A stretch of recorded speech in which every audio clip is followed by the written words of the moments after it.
Assalamualaikum warahmatullahi wabarakatuh. Nama saya Dara Ajudaningsi, saya dari kelas 06 PPKM 001.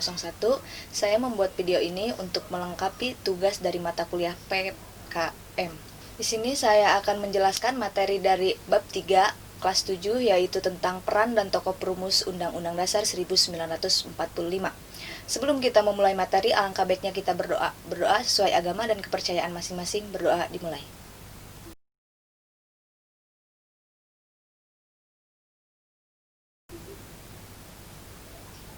Selesai. Sebelum kita ke pembahasan, alangkah baiknya kita menyanyikan lagu nasional, yaitu Bangun Pemuda-Pemudi. 1, 2, 3.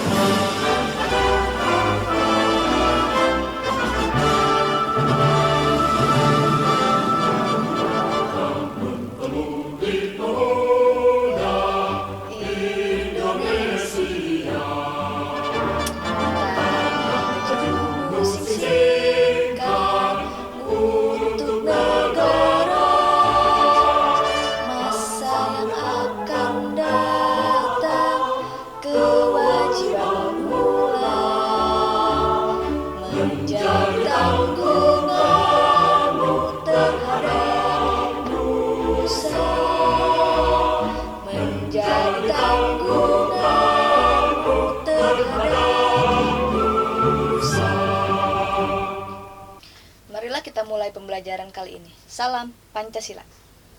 Judul pembelajaran kali ini yaitu bab 3 dengan judul Perumusan dan Pengesahan Undang-Undang Dasar Negara Republik Indonesia tahun 1945 dengan materi pokok yaitu peran dan tokoh perumus Undang-Undang Dasar 1945.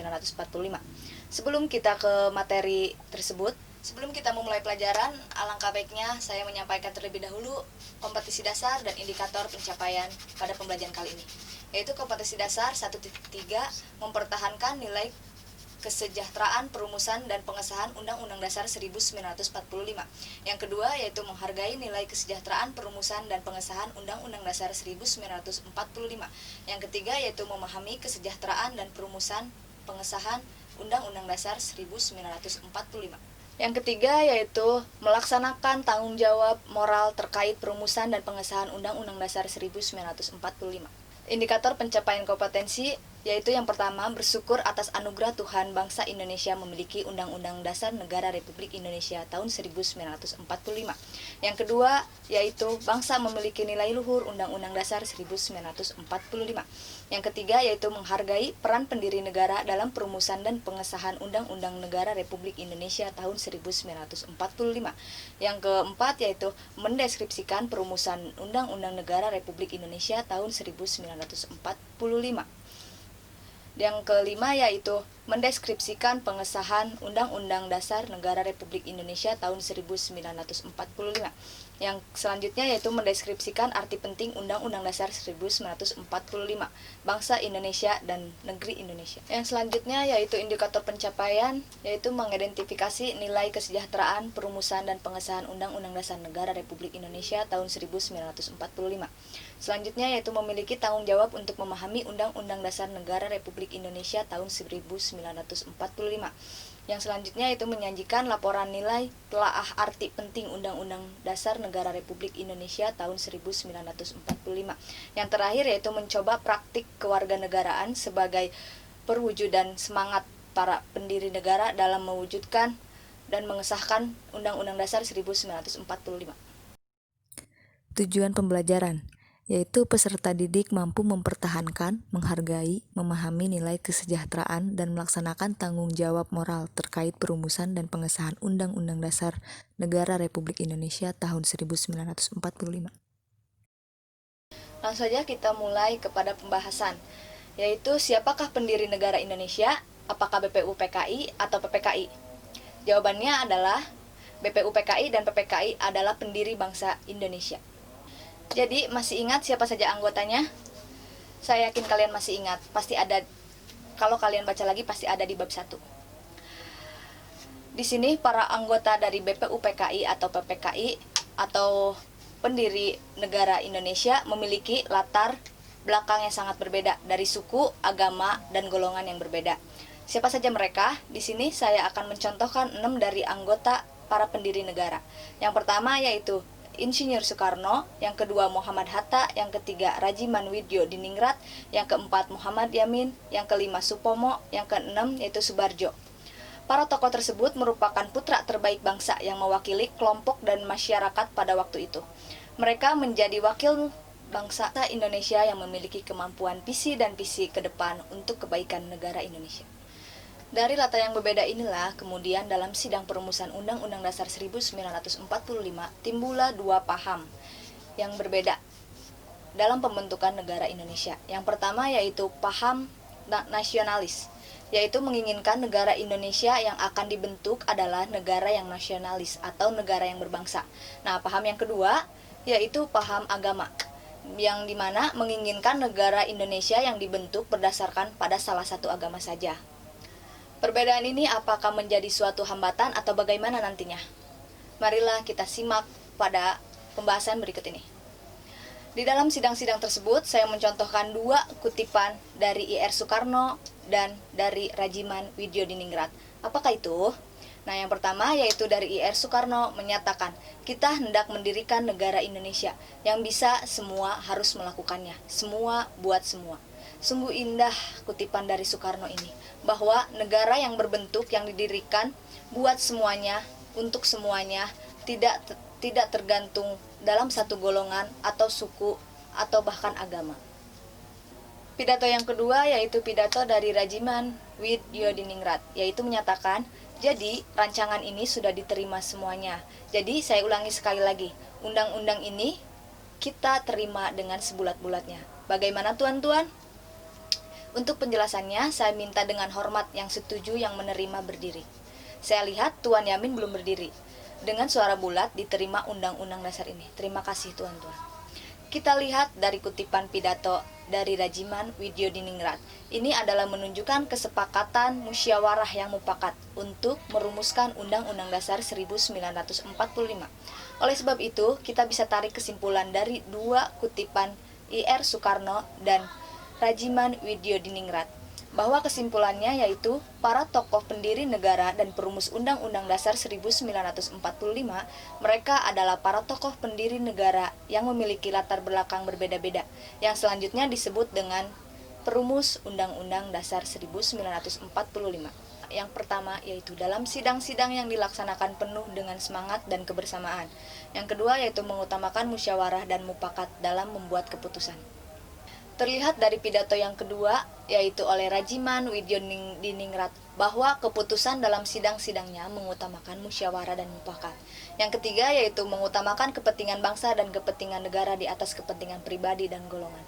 Nah, inilah yang harus kita teladani, yaitu mengutamakan kepentingan bangsa daripada kepentingan pribadi atau kepentingan golongan. Yang terakhir yaitu pendiri negara memperhatikan kecerdasan, kecermatan, ketelitian, tanggung jawab, kekeluargaan, toleransi, dan permufakatan. Inilah yang harus patut kita contoh, kita teladani dalam kehidupan kita sehari-hari sesuai dengan tugas dan tanggung jawab kita sebagai pelajar, sebagai pendidik, sebagai guru, atau sebagai orang tua dan masyarakat, atau sebagai warga negara Indonesia. Berikut ini adalah contoh peran dan perumus Undang-Undang Dasar 1945. Yang pertama yaitu Insinyur Soekarno. Sebagai anggota BPUPKI, sebagai Ketua Panitia Persiapan Kemerdekaan Indonesia atau PPKI, berperan dalam mengusulkan rumusan dasar negara Indonesia yang diberi nama Pancasila. Selain Muhammad Yamin, Insinyur Soekarno juga menyampaikan usul dasar negara. Usul ini disampaikan pada tanggal 1 Juni 1945, yang kemudian dikenal sebagai Hari Lahir Pancasila. Usul Soekarno sebenarnya tidak hanya satu, melainkan ada 3 buah usulan calon dasar negara, yaitu 5 prinsip, 3 prinsip, dan 1 prinsip Soekarno pula yang mengemukakan dan menggunakan istilah Pancasila. Secara harfiah berarti 5 dasar. Pada umumnya, ini atas saran seorang ahli bahasa, yaitu Muhammad Yamin, yang duduk di sebelah Soekarno. Oleh karena itu, rumusan Soekarno di atas tersebut dengan Pancasila, Trisila, dan Ekasila. Soekarno juga berperan sebagai ketua penyelidik usul-usul atau perumusan dasar negara atau Pancasila, atau Panitia 9 yang berhasil merumuskan Piagam Jakarta dan yang lainnya. Yang kedua yaitu Dr. Randes Muhammad Hatta atau Muhammad Hatta sebagai anggota BPUPKI, sebagai Ketua Panitia Perancang Keuangan dan Perekonomian, sebagai anggota penyelidik usul-usul atau perumus dasar negara atau Panitia 9 yang berhasil merumuskan Piagam Jakarta, memberi usulan tentang wilayah negara. Yang ketiga yaitu Rajiman Widyo Niningrat sebagai Ketua Badan Penyelidik Usaha Persiapan Kemerdekaan Indonesia atau BPUPKI. Yang selanjutnya yaitu Muhammad Yamin. Pada sesi pertama persidangan BPUPKI yang dilaksanakan pada tanggal 29 Mei sampai dengan 1 Juni 1945, beberapa anggota BPUPKI diminta untuk menyampaikan usulan mengenai bahan-bahan konstitusi dan rancangan Blueprint Negara Republik Indonesia yang didirikan.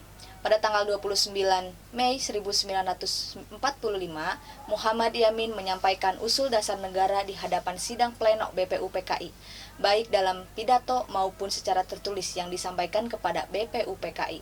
Yang selanjutnya yaitu Supomo. Supomo duduk sebagai anggota Badan Penyelidik Usaha Persiapan Kemerdekaan Indonesia. Setelah BPUPKI dibubarkan dan dibentuk PPKI, ia juga sebagai Ketua Panitia Kecil Perancangan Undang-Undang Dasar dan yang lainnya. Dan yang terakhir yaitu Ahmad Subarjo. Beliau termasuk tokoh penting dalam sejarah perjuangan Indonesia dalam memproklamasikan kemerdekaan. Terkenal sebagai konseptor naskah teks proklamasi dan pembukaan Undang-Undang Dasar 1945. Dari pembahasan yang telah saya berikan, saya bisa menyimpulkan, yaitu kesimpulannya peran dan tokoh perumusan Undang-Undang 1945. Para tokoh itu merupakan putra terbaik bangsa yang mewakili kelompok masyarakat pada saat itu. Mereka menjadi wakil bangsa Indonesia yang memiliki kemampuan, visi, dan misi ke depan untuk keberlangsungan atau kebaikan bangsa Indonesia. Dan pada perumusan Undang-Undang 1945 terdapat juga dua paham, yaitu paham yang pertama paham nasionalis dan paham yang kedua paham agama. Baiklah, ini adalah akhir dari pembelajaran kita kali ini. Selanjutnya, silahkan mengerjakan soal berikut ini.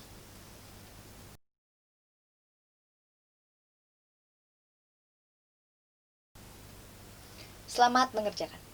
Terima kasih untuk pertemuan kali ini. Saya banyak mengucapkan terima kasih dan juga semoga pembelajaran kali ini bermanfaat untuk kalian semua. Amin. Sebelum itu, alangkah baiknya kita berdoa. Berdoa dimulai.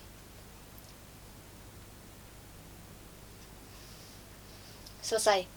Sekian dari saya. Wassalamualaikum warahmatullahi wabarakatuh.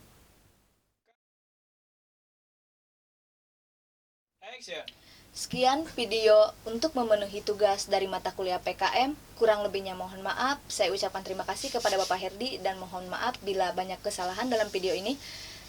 Saya Dara Ajudaningsih. Terima kasih. Wassalamualaikum warahmatullahi wabarakatuh.